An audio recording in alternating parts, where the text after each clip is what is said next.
up, Underground 4 family? We're back, dude. I'll be honest with you. I'll be straight up 100% with you. I haven't watched a lot of fights lately because I've been so busy. Let's turn that down. Or it's off. Because I've been so busy lately. But there's a card on this weekend, and I just couldn't resist. I'll be honest. I could not resist watching that card.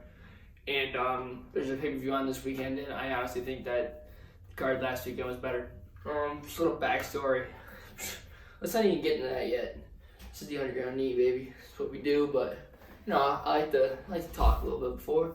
But you know, this is the new setup. This is the college Underground 4 setup. You know, I got the fake full send flag, and I got the S. Alexandria post flag right there. You know, I got my King's Throne right here. Then I've got a fridge right here, microwave right here. Garbage is behind me. Then I got, like, you know, that's just stuff that, like, you know, I'm going to need, like, once in a blue moon, so I just push to the side. I don't really need it, you know. So then, you know, this is my leftover utensils from lunch. Had piece pizza, and, you know, like 2 pieces of chicken, man. Dude, food's not really, like, college food ain't really bad. Like, I'd expect it to be disgusting, but it really isn't that bad, for being honest. I'll be straight up. The only problem is that there's chicken, like, every single day. There's some form of chicken every single day. Like, at some point, I'm like, alright, you know, these people are actually good at cooking, or are they just good at, like, you know, making chicken? Just, like, I'll be honest, like, it's quite common to have chicken for dinner. Get something to drink out of the fridge, you know what I'm saying? But yeah, this is the setup. I'm pumped. I'm really excited for what I've got brewing for the Underground 4, the Underground Knee, whatever you want to call it. Oh shoot, that's awkward. Turn on the Apple TV. Another college thing. Anyway, I'm really excited for what the Underground 4's got to offer here. There's a lot of people who, you know, I've talked to who said that they'll be on a podcast, so podcast should get started back up soon. I mean, it's been started back up, but, you know, it's not consistent. I know it's not. I'm sorry. But, you know, I started vlogging too. If you saw the channel, follow the @Tug4 Comedy on Instagram. I started vlogging. 2 episodes are up.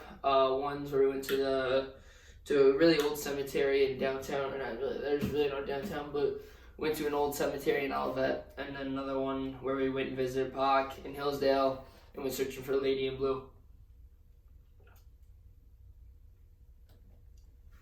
I'll be honest, I think I'm pretty good at vlogging, just because me personally, I've seen a lot of people who that's funny.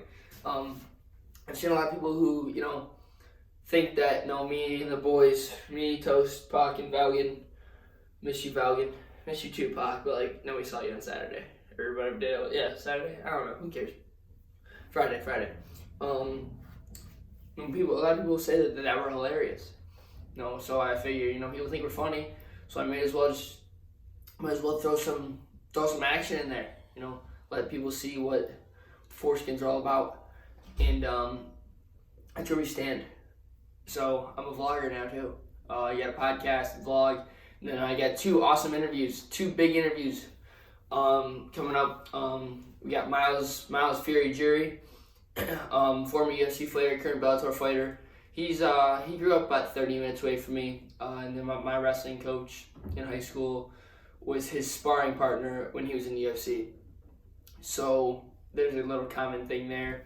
So that's pretty cool for me to be able to talk to him. And then Thursday, we got Rob Font coming on, number 10 bantamweight in the world in the UFC. He's part of the New England cartel with Calvin Kattar, and I don't even know who else, but that's all you need to know. If you're in the same, like, group as Calvin Kattar, just know that you're pretty good. New England cartel, baby. What you know about that? And then I'm working on hopefully getting some other people in. Haven't gotten much done, but that's where we stand now with the 2 people we got coming on this weekend. And then hopefully I can get a podcast with some people up here this weekend, season 2, episode 2. That'd be pretty sick. That's where we stand. That was a lot to cover, man. I'm glad we got it done. And now here we stand, dude. Like I was saying earlier, The card this week was absolutely insane. Insane. I didn't watch the prelims. I just watched the main card. Good, phenomenal main card. There's a pay-per-view on this weekend. Izzy, Costa, and then Reyes and Blachowicz. And if we're being honest, I think top to bottom, the main card from this past weekend is better than the main card coming up in this pay-per-view. The other one was like $5.99 a month. If you divide that by 30 days on average, that's what? What's 600 divided by 30? 20 cents a day. We just paid 20 cents a day to watch that fight. And it was phenomenal. Let me pull it up real quick. Let me pull up that phenomenal card we had. But yeah, we watched it with the boys. It was a good time. Anytime you can get because the thing that I've noticed about fights, especially in my case, is whenever I watch a fight by myself, it's always the most brutal fight of all time. You know, people are, I'm even falling asleep. Excuse me, I said that wrong. When I watch a fight, it's the most brutal fights of all time. You know, it's like, I wish somebody could have been here to see this with me. Then as soon as I'm like, hey, this is a good fight, let's all get together and watch this fight, it's going to be a banger. It sucks. Sucks. So, but this was one of the first time where there's people together and there's a fight on and the fight is good. The fights are phenomenal, actually. Let me pull it up. MMA Junkie. Shout out to MMA Junkie. You guys know the deal. You guys are the best in the business. We're just going to go over the main card a little bit. Results in that schedule. Here we go.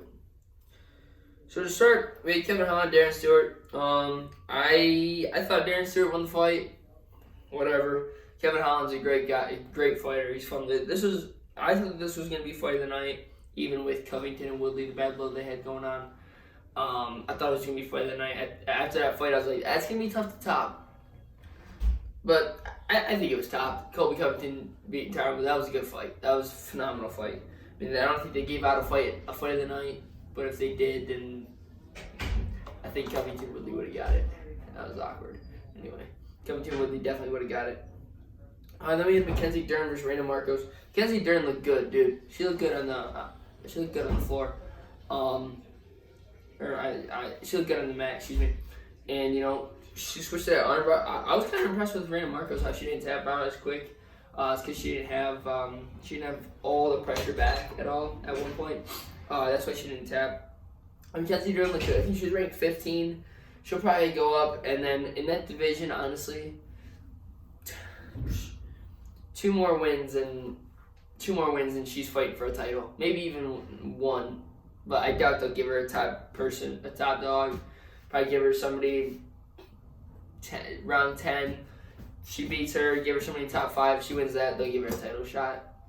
Because there's I don't even know, was that at 125? I think it was. Let's pull it up. I think it was at 125. If it'll show up. Straw weight. Oh, is that 115? Oh, is that 115? So who's dominated in that one? Who's the champ? Oh, Willie John, right? Yeah, it's gotta be, right? If not, then I'm just an idiot, and that's understandable. But anyway, let's get back to those fights. And now here we go. This lineup, this four fight span right here is phenomenal. Some of the best work UFC's done. It really makes me question why that, even Khamzat, why didn't they put him as the main event instead of Holm versus Aldana? That's not a fight that people are gonna want to watch. With all due respect, that's not a main event. You've got 3 main events on this card, and you decide to give something that would have been the second fight out of 6 on this card as the main event. It doesn't make sense to me. What do I know? I'm not a promoter, but whatever. Johnny Walker defeat Ryan Spann.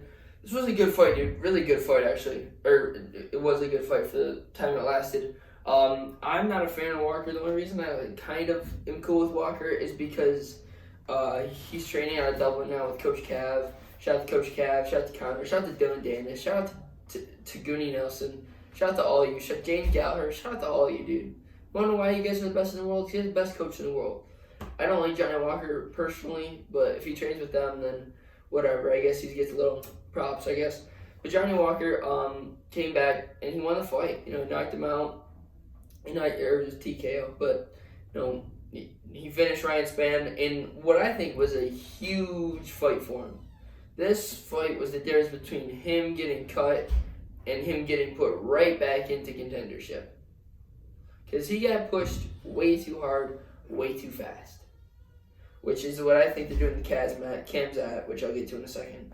But I think they pushed Johnny way too fast. And I think it was good to give him somebody like Ryan Spann, who's, you know, he's a phenomenal fighter. But, you know, he's not at Corey Anderson level. Who else did he lose to? He lost to somebody really good. He just got destroyed on the ground for wait, well, why would I go to...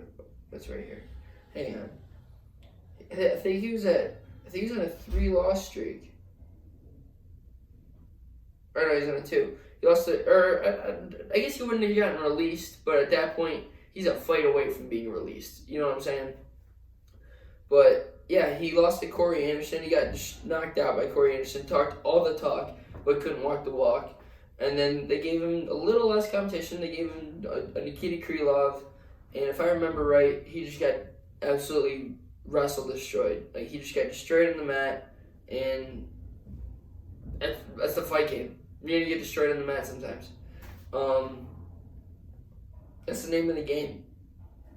And then I think that it was good. It was a good call to give him Ryan Spann because he's not a top guy, but you know, he's a guy who, you know, if you're a hardcore like me, you know, I know who Ryan Spann is. I know he's a good fighter, and so you know, for the hardcores, it's like, okay, that's a good fight right there because Ryan Spann is kind of up and coming, but he's not there yet. Johnny Walker's kind of up and coming. He's not there yet. Let's see who's the real deal. And I think that they're almost even, actually. Ryan Spann almost had him in the first minute and a half, and then, you know, and then Johnny eventually caught him, but that's the name of the game. I was a little upset, but, you know, it's whatever. At least Coach Cav got a win and bring that bad boy home to SBG. Straight Blast Gym, Ireland, baby. No one does it like SBG. Shout out to Arnold Palmer. You're the king. And here we go. This is where I'm going to make some people mad, and I'm ready for it. Khamzat Chimaev defeated Gerald Meerschaert in 17 seconds. We all saw it. We saw him win that fight. My question to you, to my viewers, is does him beating Gerald Meerschaert, does it really show the hype train is real? No, it does not. It does not. Everybody wanted to say after Conor beat Aldo, it was a fluke. This could very well have been a fluke. I don't think it was a fluke. I think that he's better than Gerald Meerschaert. But he's calling out Nate Diaz, Nick Diaz, Conor McGregor, Khabib, Jorge Mas. I think I already said Jorge Masvidal. Colby Covington, I think he called out. Kamaru Usman, I think he called out. Hold your horses, dude. Hold your horses. You beat Gerald Meerschaert. With all due respect, I mean, who's Gerald fought? He's fought some decent sized names. For the load. He's fought some decent sized names. Kevin Holland, Jack Hermanson, Eric Anders. He has lost all 3 of those though. He beat Darren Wynn. That's a good win. He lost to Ian Heinisch, lost to Khamzat. I mean, honestly, like, he's lost 1, 2, 3, 4, 5. He's lost 5 of his last 7. Yeah, 5 of his last 7, and his record in the UFC, and his record overall is 31-14. Like, sure, it's his best win in the UFC, 100%. But there's no way that you can say that this guy is ready for Kamaru, Khabib, all these people by this win. No way. No way. It's a good win. He cements himself. Like, the hype train is there, but the hype train is there. But is it real yet? We don't know if the hype train's real yet. Put him in. I think he signed the fight. Who? He signed the fight Damian Maia, didn't he? Like, I don't even know what division this dude fights at. 170, 185. He keeps switching. Like, pick one, bro. He's not beating Izzy. If he goes down to 70, he's not beating Kamaru. He's not beating Colby Covington. He's not beating Jorge Masvidal. He's not beating Nate Diaz. Maybe in 5 years when Nate's washed up, he's washed. He won't fight in 5 years. Who am I kidding? In 5 years when Nate's washed, or somebody's washed, they throw him in there. But he ain't beating these dudes right here, right now. Let's be honest. It's insane to think of. He destroys 2 UFC debuters, and he knocks out what do they call it? And he knocks out a journeyman who's lost 5 of his last 7. And you think he's ready for the big time? No. Not even close. Let's look at I don't even I'm just gonna act as if he's a welterweight because he's calling out Nate Diaz, Kamaru Usman, Colby Covington, Conor McGregor. I'm just gonna act like he's a welterweight, just because pick and choose, bro. Because I don't. He hasn't said anything about Izzy. He hasn't said anything about Costa, Yoel Romero, Darren Till. None of those people. So I don't know. Maybe it's just me, but I'm just gonna act like he's welterweight. All right, here. This is what they're doing. He signed after this fight to fight Damian Maia. He's number 7. So obviously, if he wins that fight, which is literally the easiest fight in the top 15, him fighting number 7 is the easiest fight in the top 15. So he's gonna win that fight because, with all due respect to Damian Maia, he's 42 years old.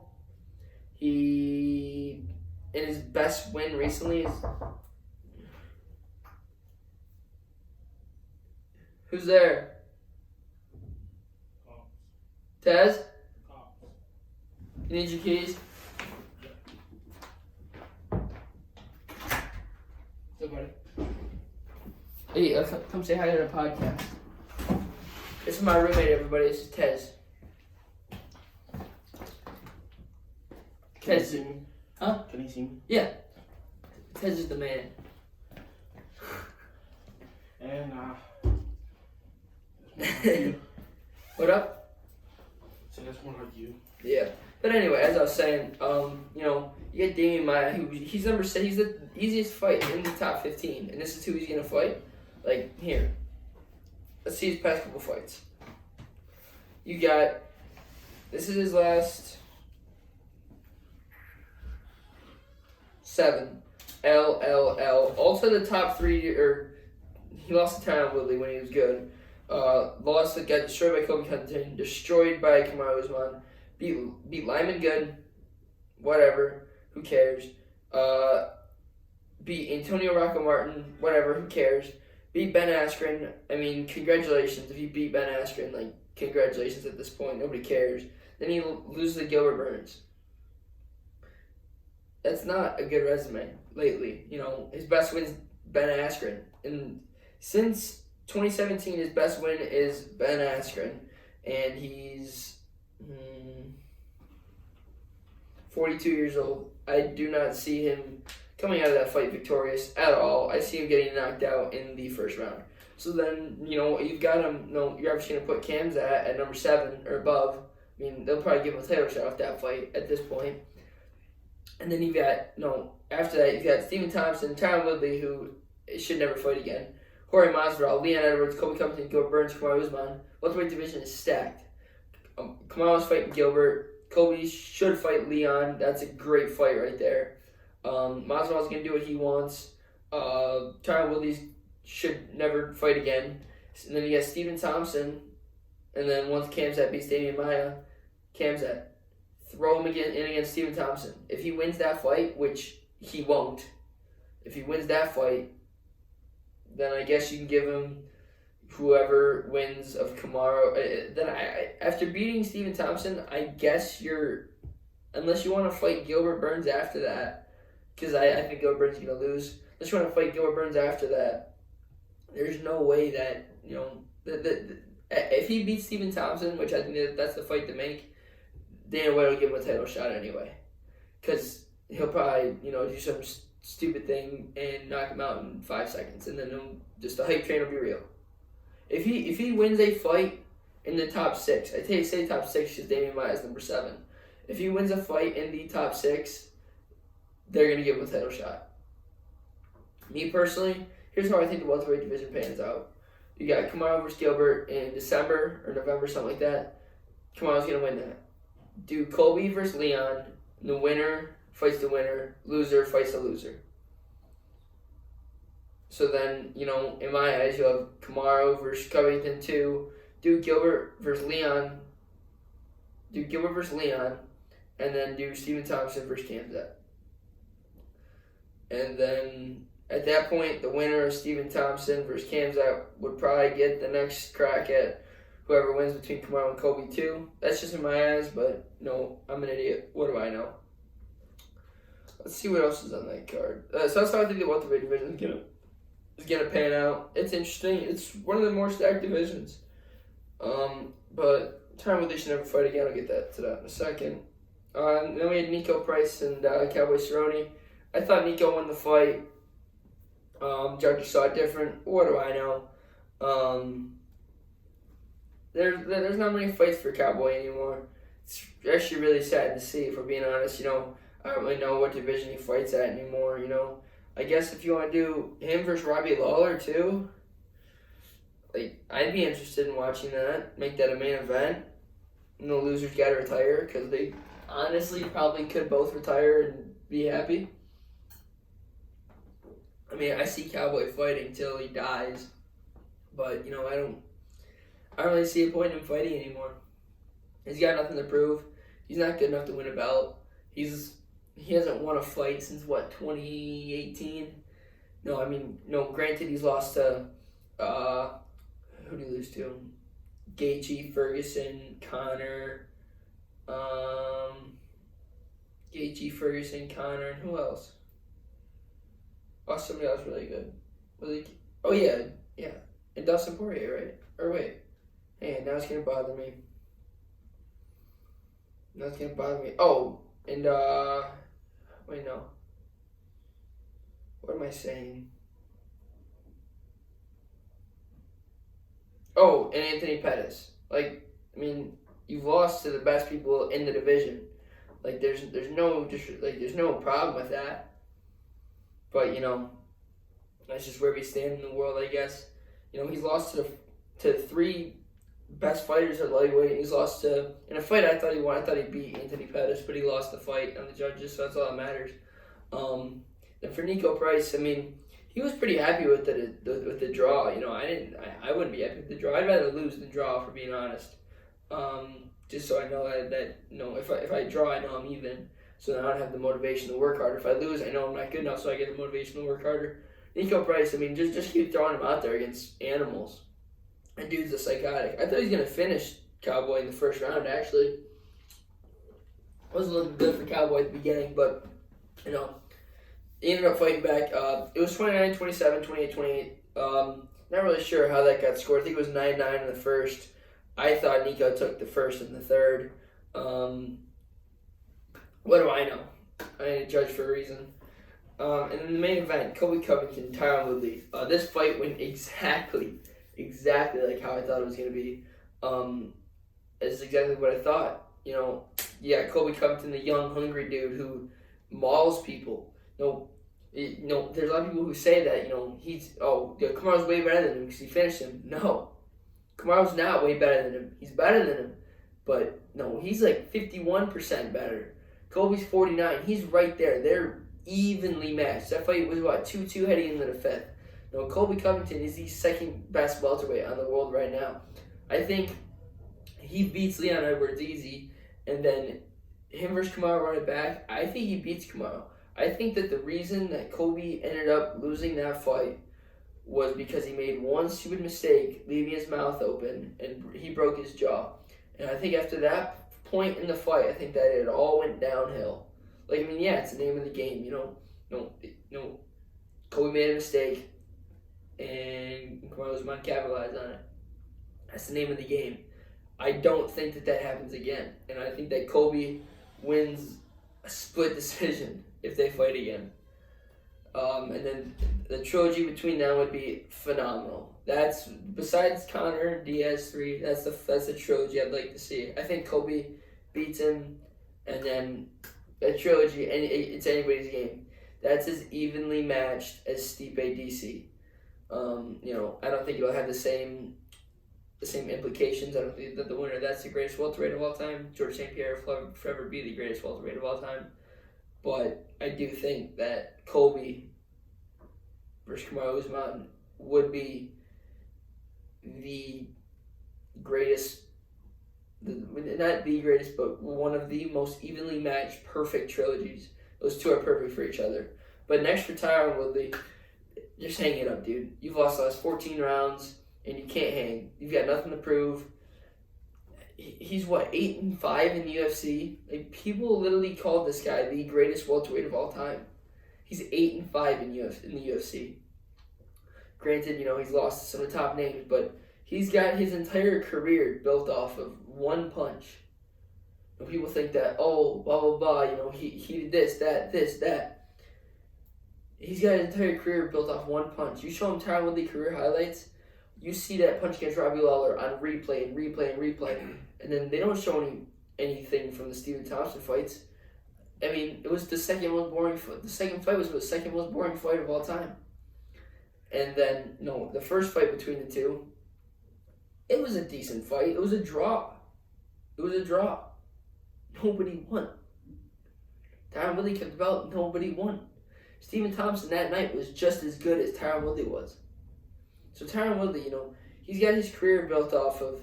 This is how it went for Tyron Woodley. Let's pull it up, because I like talking trash about Tyron Woodley because I don't like the guy. This is how it went. Where'd he go? He beat Robbie Lawler. Had that infamous knockout. Everybody remembers it. He lost the majority draw. It was a majority draw. And it was a majority draw, and he kept his belt. So on that night, Stephen Thompson was just as good as him. So he was the tie for the best in the world. Then he fights Stephen Thompson, so it's a draw. It's already bad. Then he fights Stephen Thompson again. Has the worst fight, the second most boring fight of all time, and barely keeps his belt. 48-47, 47-47, 48-47. Was boring for the belt. Then he beats a 40-year-old Damian Maia, or I think he was 39 at the time. Beats a 39-year-old Damian Maia in another one of the most boring fights of all time. Nobody wanted this. Nobody liked that fight. That's 2 straight boring fights. And then, this is his most legit win. His most legit win to me is beating Darren Till. That's when Darren Till got rushed and everything. I think he barely beat Thompson, and they gave him Till. They rushed Darren Till. Everybody knows it. Everybody talks about it. That's what they're trying to do with Khamzat. That's why it's going to end up bad. And then since then, 50-44, 50-44, 50-45. Lost to Kamaru. Down to that, Gilbert Burns. 50-45, 50-44, 50-44. Lost to Gilbert. Then, Colby Covington, it was going to be a 50-45 all across the board. He ended up breaking his rib, and I think he quit. In the fight. I think he retired in the 3rd round. I know it's when he broke his rib, but I think at that point, he just quit. He quit on himself. That's why he's done. Like, there's no point in him fighting anymore. He won't throw the right hand. He's too scared. I know he said to his on some Instagram Live before the fight, he's gonna throw the right hand. Colby got in his head, and that's what he does. Tyron Woodley doesn't have it. He doesn't have it anymore. There's no point in him coming back, getting punched in the face more to fight. At this point, give him Michael Chiesa. I don't think he'll 50-45 him, but he's gonna 48-47, 49-46, 49-46, 49-46, 48-47 maybe him. He's gonna come back for nothing, and I don't see a point. Guess if he really wants to fight, give him Nate Diaz, Robbie Lawler. If he wants another fight, do Robbie Lawler versus Tyron Woodley too, and the winner of that fight can keep fighting, and the loser, please retire. Just please retire. But yeah, it was a phenomenal card this weekend. Better than the card we got coming up. What card do we got coming up? Yeah, UFC. I don't even know what number it is anymore. Jeez, dude, I'm embarrassed of myself. Shaking my head. I think it's 253. Yeah, UFC 253. Fight Island's back, baby. Love to see that. You got Izzy and Costa. Me personally, I think that Izzy's going to mop the floor. I think he's going to destroy Costa. Costa hasn't seen anything like him. He hasn't. No, I know he was, he beat Yoel Romero. He lost Yoel. He could have lost Yoel Romero. Wasn't a split decision or something like that. I do like how somebody's O's got to go in this fight. I think that Izzy's going to piece him up, though. Izzy's striking's phenomenal. No, and Paulo Costa doesn't, he hasn't fought, a guy like him. He's fought, these dudes who are built just like him. And I think that it comes back to bite him. I think Izzy wins this fight. I think it'll be like the Whitaker fight. I think he's gonna piece him up, knock him out in a second. Everybody thinks, Costa's too big. Costa's all his training camp, all his stuff is really, really cringy. Izzy's in his head. Izzy's playing the mind games and he's killing it. That fight's gonna be a good fight. And yeah, Jan Blachowicz for Dominic Reyes for the light heavyweight title. This is really underrated to me. Really underrated. Jan is getting what he deserves. He's fighting for a title. He's getting what he deserves. He deserves that fight just as much as Dominic Reyes deserves that fight. I think Reyes will finish him late. Not a fan of Reyes. What he did to John, no, I thought he lost I thought Reyes lost that fight. 100%. 49-46, no. 40-47, I thought John won that fight. I was there. I was in the lower bowl. I was watching that fight. I was tapping my foot. I was very scared. At the end of the fight, I was more confident that John won that fight than he did against Thiago Santos. Dominic Reyes lost that fight. Get over it. But I think Reyes will finish him late. Really interesting fight. Excited to see how it goes. The rest of the cards, whatever. I love Kai Kara-France. He's fighting Brandon Royval. I think Kara-France mops the floor. Sajara Eubanks is looking good. She's a win away from the title shot. It's whatever. Hakeem Dawodu, I think that guy's really good. What do I know? Then we get Diego Sanchez, Jake Matthews. That's literally like the third best fight on the card. Fourth, Kai Kara-France is cool. Card ain't good. Card's not good. But then, this lineup we've got for Fight Island is absolutely insane. And then we got Paul Daly next week. Jeez. Home versus Aldana. That ain't a good fight. I don't want to see that. Then we got Sandhagen Moraes. Then we got Ortega versus Zombie. And then we got Khabib Gaethje to round it out. It don't get much better than that. I'm so pumped for this upcoming strain of Fight Island fights that the UFC's got. Then in November we got Cody versus Davis and Figueiredo. December we got Hermanson versus Till. There's so many good fights being lined up for the end of the year. And then December, the end of the cards, Kamara versus Gilbert, and then we got Cyborg versus Megan Anderson. Not Cyborg, Amanda Nunes. It doesn't get much better than that. Watch the fights this weekend. Hope you enjoyed this. Watch the fights this weekend. They're gonna be phenomenal. Even if the card sucks, I feel like the cards that suck are always the good cards. Because underrated people who are looking to make a name for themselves. So here we stand. But that's all we got for today. Let's run it, Izzy. Let's get that win. Let's defend that belt, and then call out John or do whatever you're gonna do. Who else? I'd like to see Jan win. I'd like to see Jan Blachowicz win that fight. I don't think he will, but love to see him win. Him with a championship would be very, very strange. Very odd to see. Would be very confusing, actually. It's going to be weird seeing somebody hoist the light heavyweight belt regardless. But I think him hoisting it, I'd be a little confused. I'd probably have to scratch my head, do a double take. But, no. That's the name of the game. That's all the time we got for today. Hope you guys enjoyed this. And, try and get some pods in this weekend. Because, that's the life. This is fun. I love doing this. That's all the time we get for today. Guys, have a good one.